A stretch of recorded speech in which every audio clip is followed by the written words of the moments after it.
Hello बच्चों, let's see the given question. The question says a block is simply released from top of an inclined plane as shown in the figure above. The maximum compression in the spring when the block hits the spring is option A 2 meter, option B 1 meter, option C root 5 meter, option D root 6 meter.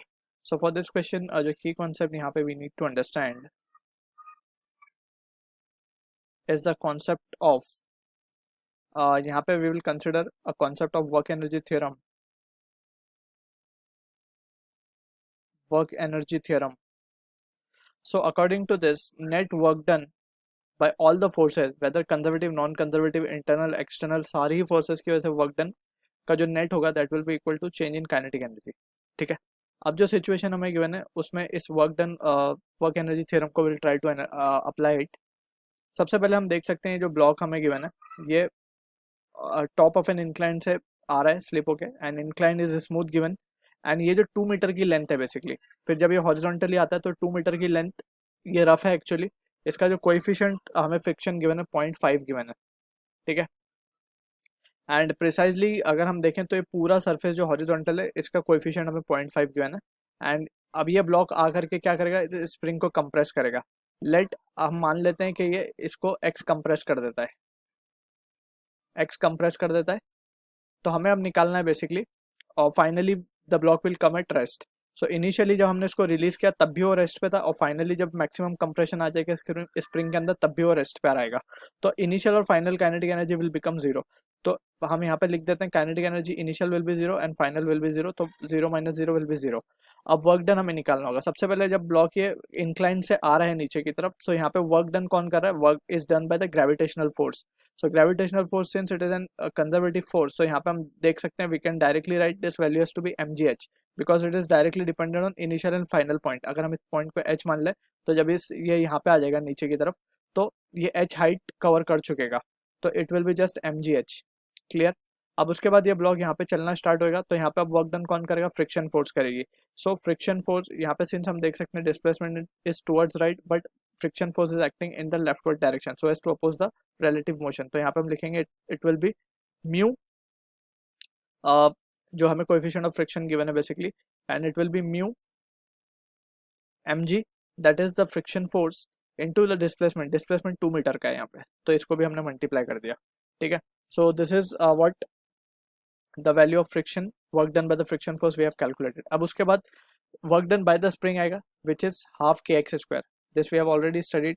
तो अब just हमें क्या करना है, यहाँ से हमें solve करके वैल्यू निकालनी है एक्स की. अच्छा यहाँ पे एक चीज और हमें याद रखनी है, यहाँ पे 2 नहीं 2 प्लस एक्स लेना पड़ेगा क्योंकि टोटल जब ये वर्क करेगा यहाँ तक तो it has been moving 2 plus x distance on the horizontal तो it will be 2 plus x. तो इसको हम प्रॉपरली थोड़ा सा लिख देते हैं और तो यहाँ पे इसको लिखेंगे into displacement will be 2 plus x right. तो फ्रिक्शन फोर्स का total work done will be this and minus of half के x square and that will be equal to 0.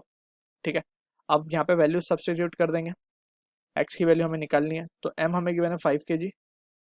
जी हम अगर 10 ले लें so we can take 5 into 10 into h हमें given है h we can calculate sine 30 into 10 यानी कि 5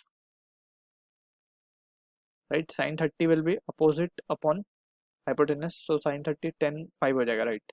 minus mu हमें पता है mu is been given as 0.5 into 5 into 10 50 into 2 plus x minus half के एक्स स्क्वायर. के हमें given है तो ये हो जाएगा 50x का square. Clear. That will be equal to 0. इसको फर्दर सिंप्लीफाई कर लेंगे. Therefore we can say this value will become 250 minus ये हो जाएगा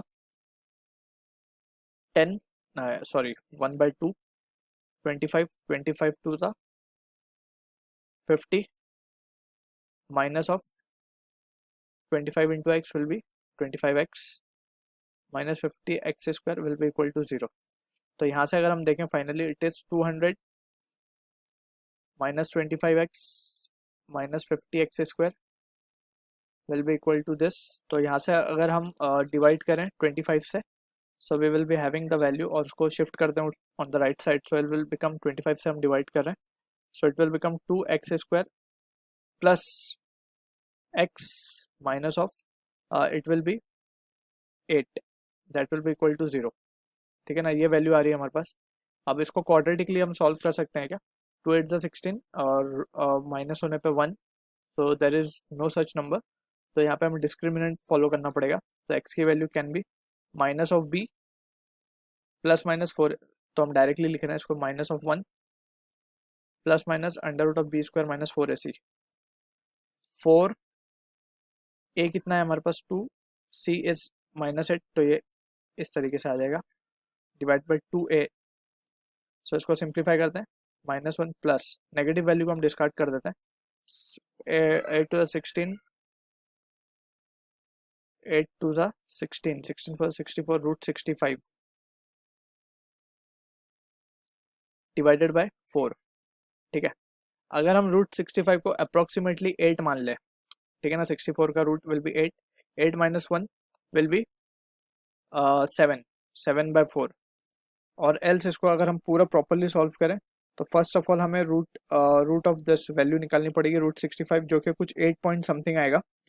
तो we can have this value, root of 65 will be 8.06, तो 1 minus of 8.06 will be 1.7.06, 7.06 divided by 4, 7.06 divided by 4, this comes out to be 1.77, 1.77 metre.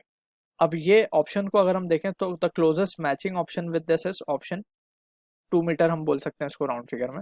तो option A will be the correct answer. ठीक है, so हमें जो coefficient of friction actually specified है, ये अगर just 2 metre के लिए स्पेसिफाइड होता तो हमें एग्जैक्ट आंसर मिल जाता 2 मीटर। बट यहाँ पे there is a clarity proper नहीं है कि whether it is for this 2 metre length और it is for the entire horizontal surface. ठीक है ना, but either of the case में answer will be 2 metre. So I hope you understood the solution. All the best.